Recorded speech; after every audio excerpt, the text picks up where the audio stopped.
Hi guys, Carlolo16 here. Quick tour ko lang kayo dito sa aming probinsya, bayan ng Pagsanghan, the tourist capital of Laguna. Itong aming barangay ay parang isang island. Kailangan mo pang tumawid ng ilog.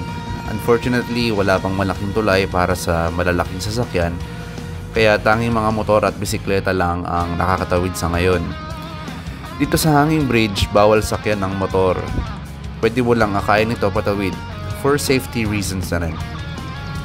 Kapag under maintenance itong tulay, no choice kami kundi magbangka patawid ng ilog. Karamihan, iniiwan na lang sa labas ng tulay ang mga motor nila bago pa simulan ng maintenance. Maliit lang itong aming bayan. Wala ka rin makikitang traffic lights dito. Dito naman makikita ang Arko ng Pagsanghan o ang Puerto Real na binuo noong 1878 hanggang 1880. Dahil nga pala sa Pagsanghan Falls kaya naging tourist capital of Laguna itong aming bayan. Ang original name ng aming bayan ay Pinagsangahan dahil ito sa nagsangang ilog ng Balanak at Bombongan. Pero nung panahon ng Kastila, nahihirapan silang banggitin ito kaya pinaigsi ito at ginawang Pagsanghan.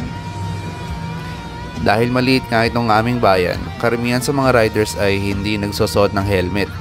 Kahit alam naman nilang palaging may checkpoint, tulad na lang nito. Ewan ko nga ba. Dito pinara ako ni Kuya HPG.